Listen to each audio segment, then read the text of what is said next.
Comenzamos el bloque informativo en Extra News.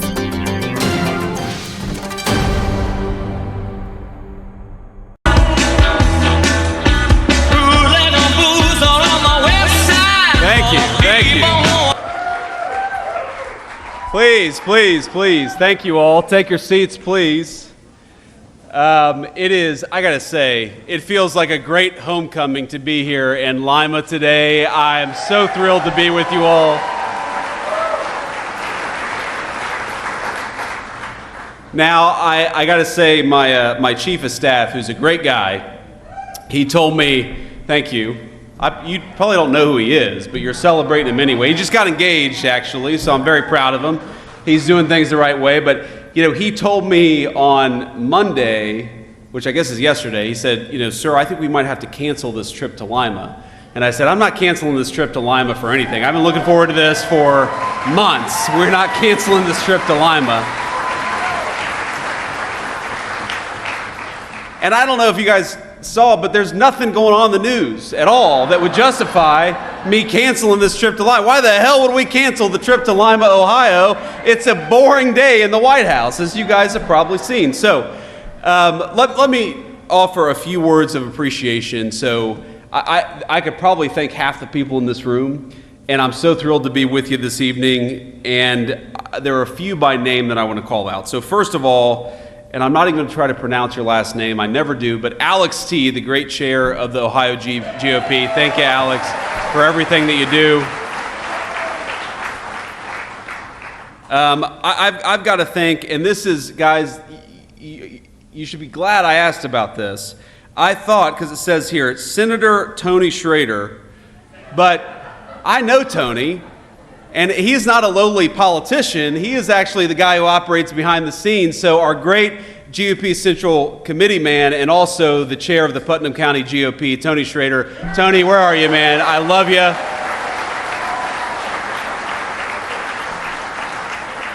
Hey, Tony's been so good to me from the very beginning, and I'm going to tell a little story here. That's what I'm going to do.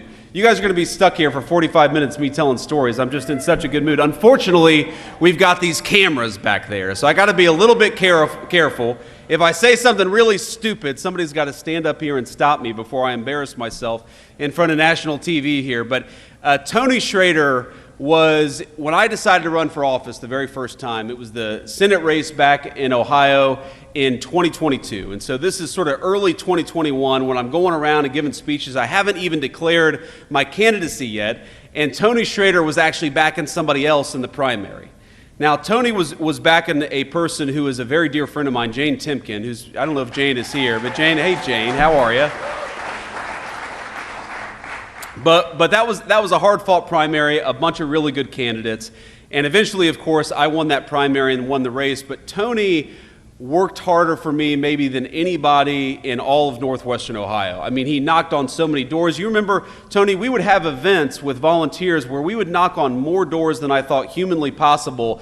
And it was all because Putnam County GOP is an incredible organization led by an incredible guy. So thank you, Tony, for everything that you do.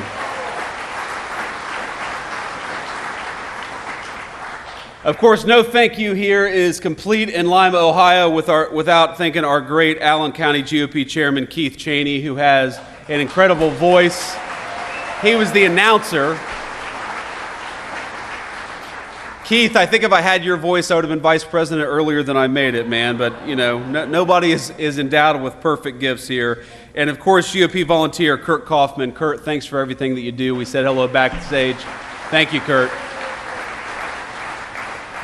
All right, so I got my thank yous, at least by name, at least until I noticed somebody else's face in the crowd here. But people always ask me what it's like to be Vice President of the United States, and I'll tell you a couple stories that illustrate that. So first of all, I didn't know that the president would make me his vice presidential running mate until literally the morning of the GOP convention.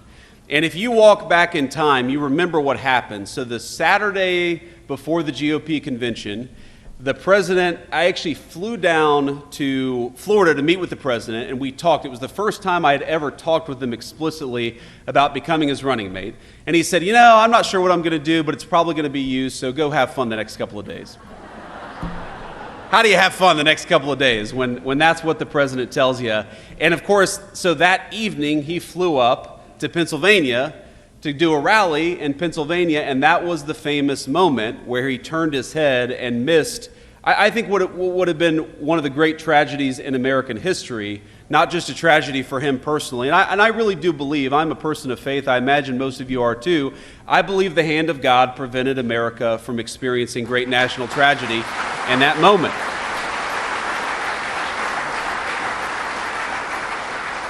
But so I call the president that night. It's probably 2 a.m. at this point. I call the president that night. Remember, I just met with him that morning talking about becoming his running mate. And I'm like, sir, how you doing? And he's like, I'm fine. He'd just been shot in the ear. I'm fine. You know, nearly lost his life, but totally fine. He goes, how's it playing out there? And I'm like, Mr. President, I think it's playing pretty damn well, because if remember, he had that photo where he raises the fist iconically, and I said, I think that photo is going to go down in history as one of the great photos, and of course, I was right about that. So the morning of the convention, the morning he announces me to be his nominee, he calls me at around 11:45, and I'm not kidding you, I don't answer the phone.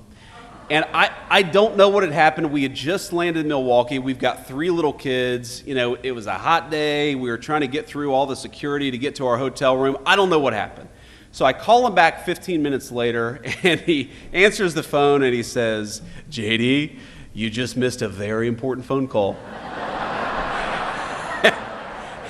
I said, yes, Mr. President. And he said, I'm going to have to select somebody else now. And of course, you know, my heart stops, and I think he's actually going to do it. But then he asked me to be his running mate. He actually talks to my son, and you know, the rest is history, right? The rest is history. So that's the first story. The second story that I'll tell you is we've probably been in the Oval Office for all of 10 days. And I'm sitting there, and we have a phone call with a foreign leader. I won't mention who. And it's a tough phone call. There are some tough issues that we have to work through with this foreign leader. And he asked me to come sit behind him at the Resolute desk so that if I need to say anything, I can just speak directly into the speakerphone. And it's early in the administration, so there's not a whole lot in the Oval Office yet. And there's this sort of wooden box with a red button sitting on the Resolute desk. And I think to myself, that's probably not a button that you want to press, right? So we're talking to this foreign leader, and the president looks over at me, puts the foreign leader on mute, and says, this is not going very well, and he presses the red button. and my eyes get really big, and I'm like, Mr. President, you know, what just happened? And he looks at me and he goes, nuclear. Nuclear. And 2 minutes later, a guy walks in with a Diet Coke, and he looks back at me and he says, it wasn't nuclear, it's just the Diet Coke button. And that's... So that's the kind of guy, and my fellow Republicans, that we have as the President of the United States, a guy who can do a good job, but keep a sense of humor.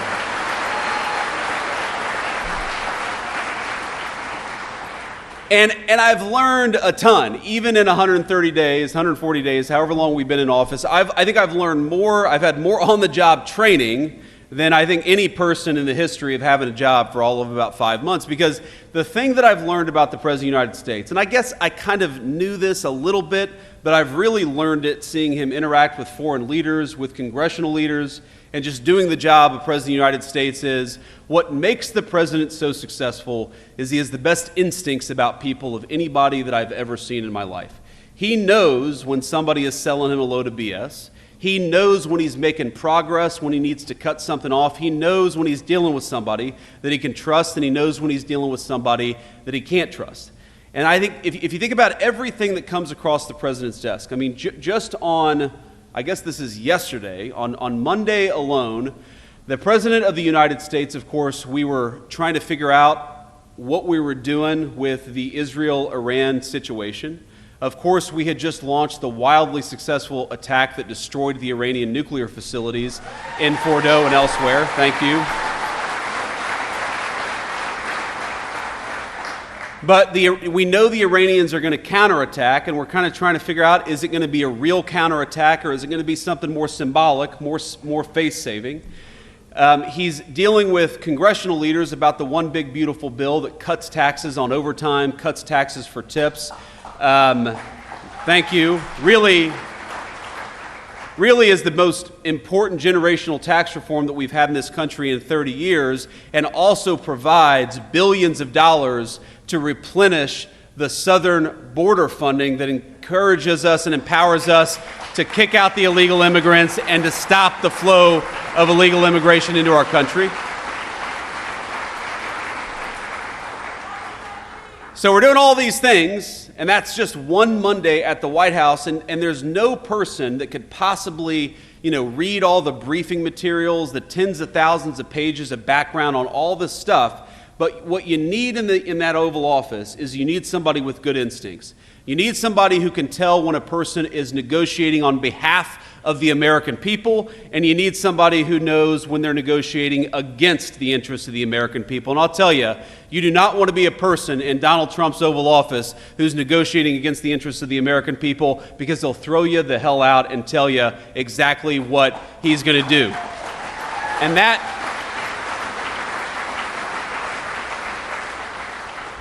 And that is what I think makes him an effective president. It's what makes him an effective leader for the American people. And I will say, I'm obviously extremely biased, but 130 days into this term, we have got a lot to brag on from the Trump administration and what we're doing in Washington, D.C. Let me run just through a few of the ways in which the Trump administration has been wildly successful. And let me start with the thing that is, of course, in the news. And what the president said going back 10 years, if you look at the campaign in 2015 and 2016, and he said it consistently through his second term, is that he does not want Iran to have a nuclear weapon. It's very simple. It destabilizes the entire region. It gives this terrible regime leverage over the United States of America. As the president often jokes with me, everybody in Iran calls the Iranian leader the supreme leader. That's a pretty amazing title if you think about it. But he looked at me in the Situation Room a few days ago and he said, Mr. Vice President, you don't have to call him the supreme leader, but you would if the guy had a nuclear weapon. Because the leverage that nuclear weapons give you to destabilize the world, to destroy our economic interests, to destroy our national security interests, you don't want the worst people in the world to have a nuclear weapon. So what did the president do? For 60 days, he negotiated aggressively to encourage that Iranian regime to give up those weapons peacefully. And by the way, he was more than willing to accept a peaceful settlement to that problem. But again, this comes back to instincts. When the president realized that there was not going to be a peaceful settlement to that problem, he sent B-2 bombers and dropped 12 30,000-pound bombs on the worst facility and destroyed that program.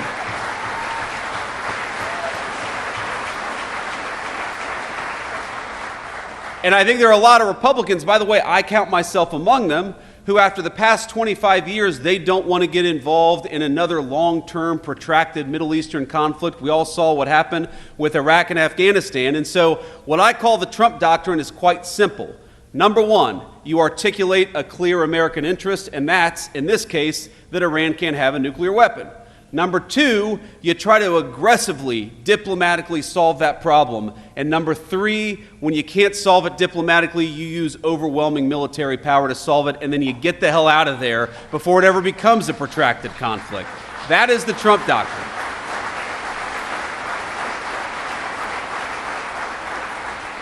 And to the Americans who are worried about this becoming a protracted conflict, I think the president solved that very quickly. Not only did we destroy the Iranian nuclear program, we did it with 0 American casualties, and that's what happens when you've got strong American leadership.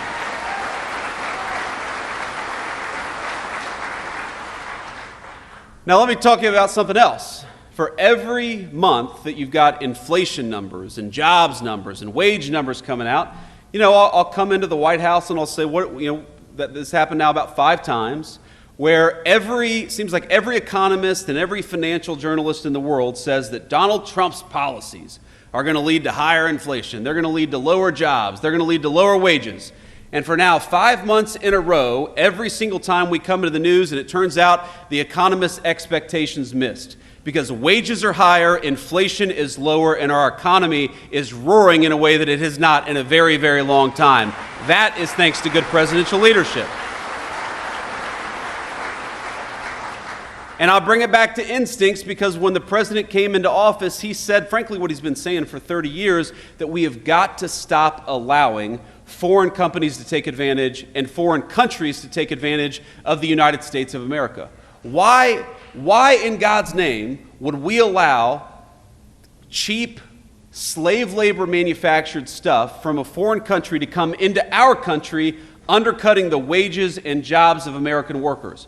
And the reason we allowed that to happen is for 30 years we had a bipartisan failed consensus that we ought to let cheap plastic garbage come into our country at the expense of American jobs and the American families who depend on those jobs. You know what President Trump said? On April the 2nd, he said, if you tried to undercut the wages of American workers, if you tried to bring in this crap, if you try to expose the American worker to an economic unfairness that you don't force your own countries to deal with, we are going to slap a big fat tariff on what you bring into this country. We're going to penalize you. For once, finally, we had an American president who said, if you want to destroy the wages and the jobs of American workers, you're going to pay a big fat penalty because of it. And that, I believe, has saved the American economy.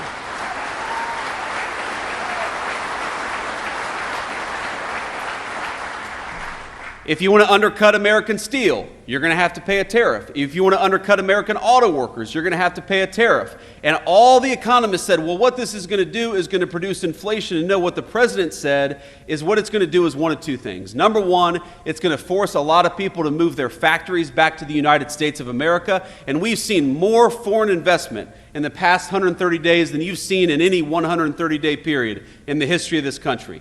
Or, he said, what it's going to cause is these foreign countries are going to open up their markets to American manufactured goods. Because here's the crazy thing. You go to Germany, you go to Japan, you go to South Korea. Some of these countries, by the way, are very important allies of ours. But how many American-made automobiles do you see on the streets of these foreign countries? Very often, zero. But we allow all of these countries to come in and do business on our shores. Well, the deal is fair trade. If we're going to let you do business in the United States of America, you damn well let us do business in your country, because that's how we create prosperity for American workers.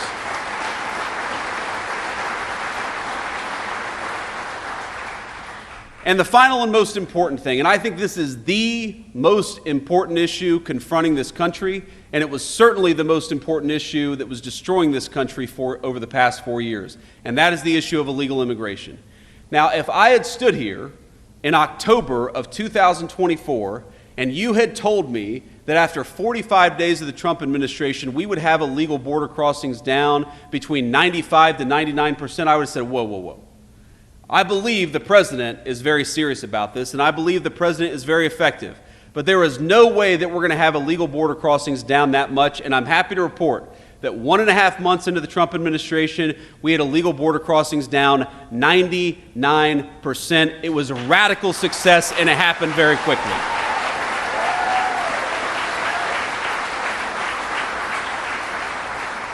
And I believe, ladies and gentlemen, that that saved the United States of America, because we know exactly what the Democrats, not because we had to read their minds, but because Democrats would go out and say that what they wanted to do with those 25 million illegal aliens is give every single one of them the right to vote and turn them into permanent wards of the Democratic Party. And if we allowed that to happen, if we allowed the Democratic Party to import voters instead of persuade voters, that would have been the end of American democracy. You hear the American media say all the time that Donald Trump is a threat to democracy. The threat to the democracy is Democrats importing voters instead of persuading their fellow citizens.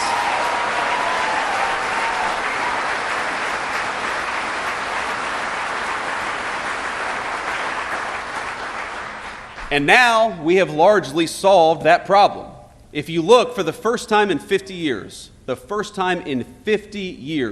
we now have net negative illegal immigration. That means we're deporting more people than are coming in through illegal immigration. That is the biggest testament to a change in presidential leadership. And I was in the Senate when the Democrats were trying to say that the thing that we had to do was pass this ridiculous, massive new set of laws and new set of amnesties to get control of the American southern border. And as the president said at the State of the Union just a couple of months ago, it turns out you didn't need a big new law to secure the border. You just needed a new president of the United States.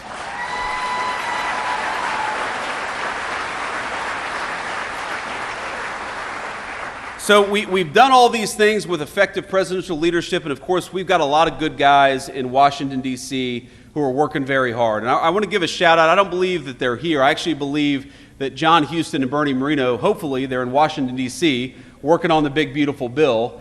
They're doing a great job. And we are lucky in the state of Ohio to have great political leadership across the board.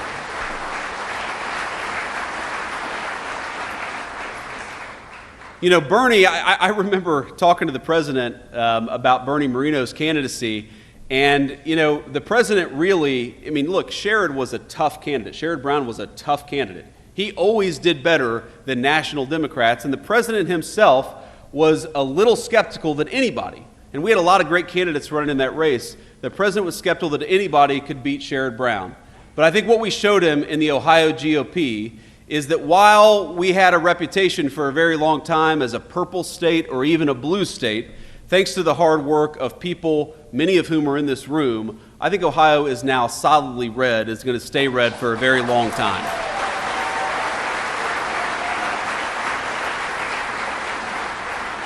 But you and I know that's not going to come without a lot of hard work, and I want to talk just a little bit about what that means, because look, I am very much a product of this political party, of this Ohio GOP.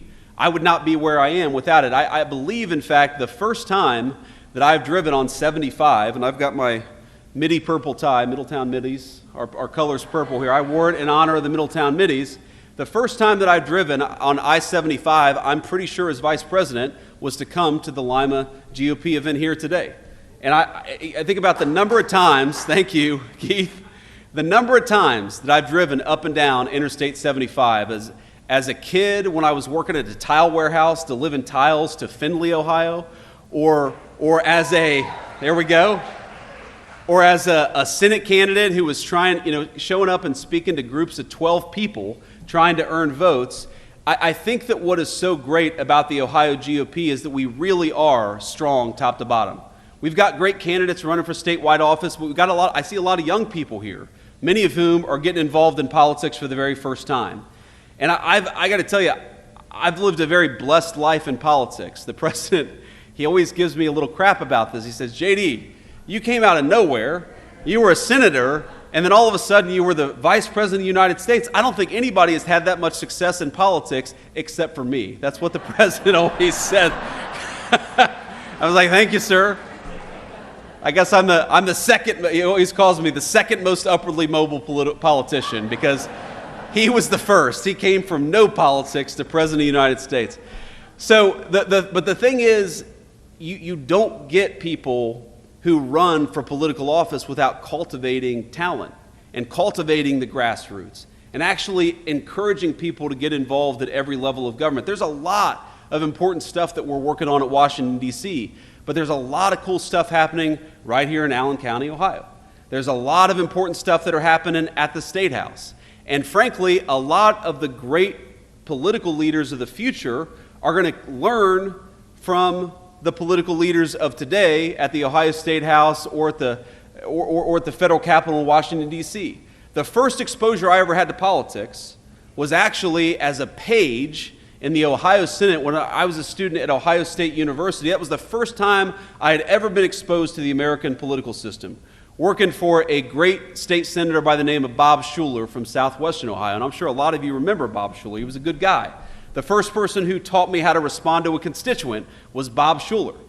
The first person who taught me how to write a good letter and to research an issue was Bob Schuler. And my point here is that what you guys are doing is cultivating the people who are going to run this country and lead this country for the generation to come. So this party is what makes America great. This party is what makes it possible for us to run good candidates and to win elections in the future. And I just want to say from the bottom of my heart, this feels like a homecoming because it is, because I wouldn't be here. I wouldn't be the Vice President of the United States without many of the people in this room. And from the bottom of my heart, I thank you and I love you.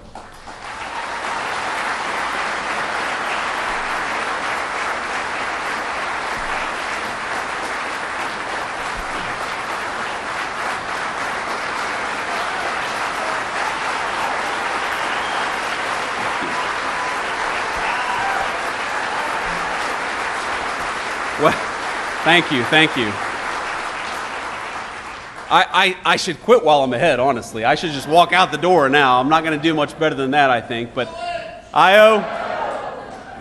that was another crazy thing that happened on January the 20th. Man. So I called the president on January the 18th, and I said, sir, I know the inauguration is very important, but let's be honest. The vice president is not the most important of the presidential inauguration. The president is. So would you be okay if I, put my hand on the Bible, took the oath of office, and then headed south to attend the national championship game as the Vice President of the United States, because that's a very important, skip all the inaugural balls. Usha, who I think all of you have come to love as second lady, she's doing a great job, and I'm proud of her. I don't know, honestly, how much Usha really wants to wear high heels for 9 hours on that day anyway, so just let us go to the national championship game. The president was like, no, JD, I can't do that. You got to be there. But to walk you through that day, so we do the inauguration, and it's crazy. You're going from one event to the next. And I show up to the very first ball, which was the Commander-in-Chief's ball. And because I've got, you all, every single one of us here has been to a wedding on a Saturday during a very important Ohio State game. And we love the people who are getting married, but we're also like, why the hell did you have to have your wedding on an Ohio State game? And you've got the guy, who's sitting outside the bathroom on his phone or has got his iPad out. Every single one of us has been to a wedding like this. You all know what I'm talking about, okay? Well, I was that guy because every single one of my buddies was like, we're proud of you for becoming vice president, but could we get the hell out of here and watch this Ohio State game? So what we did is that we rented a conference room where they did the Commander-in-Chief's ball, and we actually, we had an open bar, we turned it into a big party, and we had the Ohio State game on. So I go in there, right, for like 20 minutes. It was the only 20 minutes that I kind of got to myself, and I, hung out with my buddies, and we watched Ohio State, and if you remember this game, Ohio State got a massive early lead over Notre Dame, right? The beginning of the game was very, very good.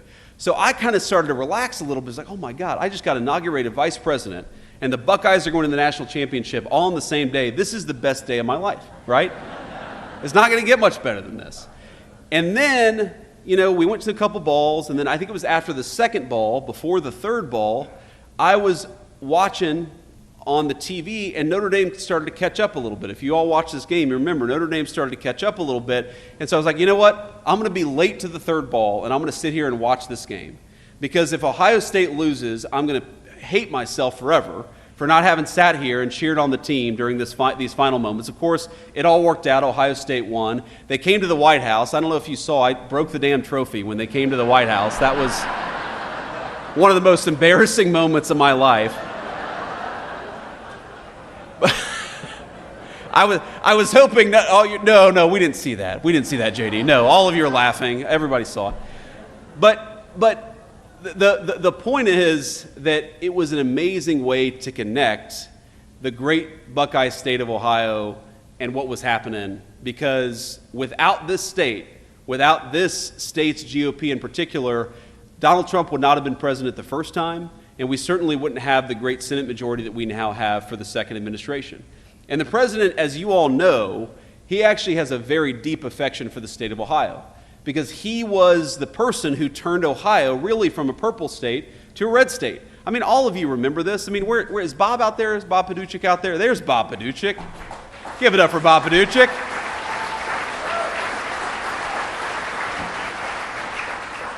But, back in the day, there was this idea that, all the polls even, right, Bob? At least all the public polls were saying that the president was going to lose Ohio, and then he won Ohio by 8 points. And, of course, he won it by a much bigger margin the second and third time around. But he recognizes that what this state represents is hardworking, patriotic Americans who feel abandoned by the Democratic Party, and the Republican Party is now the home for people who work hard, who play by the rules, who want to live in safe communities, and just want a government that looks out for their interests and no one else's interests. That's what this party is ultimately all about.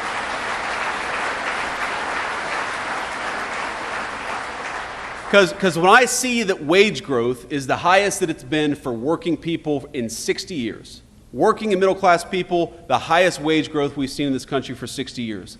When I see those inflation numbers keep on coming in below expectation month after month, those are statistics. And those are numbers that, of course, we celebrate. But what I remember is a woman I met on the campaign trail, and you all are going to hate me, but she was actually from Michigan. Don't hold it against her. She's very sweet woman, who told me that she was giving up some of the essentials because she was raising her grandkids, and I know a lot of you probably are involved in your grandkids' lives in a big way. She was one of these grandparents whose daughter had lost her life to a fentanyl overdose. That fentanyl overdose brought in, of course, by the fentanyl poison brought in by the Mexican drug cartels. And she was talking about the ways in which, normally we'd like to have ground beef, but we're gonna cut back on ground beef and just, not go without this week. Or, normally I like to make them eggs in the morning, but we're just going to do toast in the morning because eggs are a little expensive. And she walked me through all the ways in which, because she was taking care of kids she hadn't anticipated, and because grocery prices were going up so much under the Biden administration, that she was struggling financially in a way that she never had in her entire life. And I thought about the common thread that tied together this woman's suffering to the political leadership in Washington, D.C. First of all, why was her daughter gone in the first place? Because our leadership decided that we were going to let illegal Mexican drug cartels bring this poison into our country in the first place. That was the first way our leadership failed her. The second way our leadership failed her is with economic policies that made it so unaffordable that she gave up eggs and decided that she was just going to have her grandkids eat toast. The third way that this country had failed her is because the education system, where she just wanted to send her grandkids to learn reading, writing, and arithmetic, she was terrified that they were falling behind, that they were learning, if anything, propaganda from political activists instead of the basics that would help them get ahead in life and eventually have a good career to be able to provide for themselves. At every step of the way, the previous administration had failed this woman, and I could see it in her eyes, the American dream, this very idea that the next generation is going to be better than the generation that came before it. She was losing faith in that American dream. Now, I haven't talked to that woman since we were elected. I haven't talked to that woman since the campaign stop where I met her probably 7 or 8 months ago.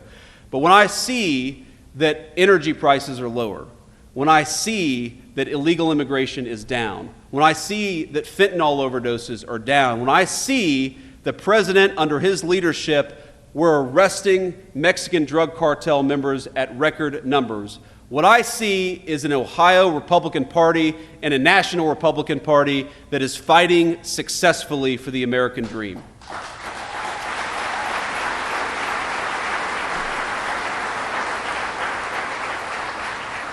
So what I'd ask all of you, when you're going out there and you're knocking on doors, when you're going out there and you're making phone calls, when you're contributing hard-earned money to political candidates, when you yourself are running, because I know it's not always easy to be a political candidate. Trust me, in Washington, D.C., they have this thing where I think it means we're number one in Washington, D.C., but all the pink-haired people throw up this sign, and I think, that means we're number one, right? I choose to take that as that symbol in Washington. But all kidding aside,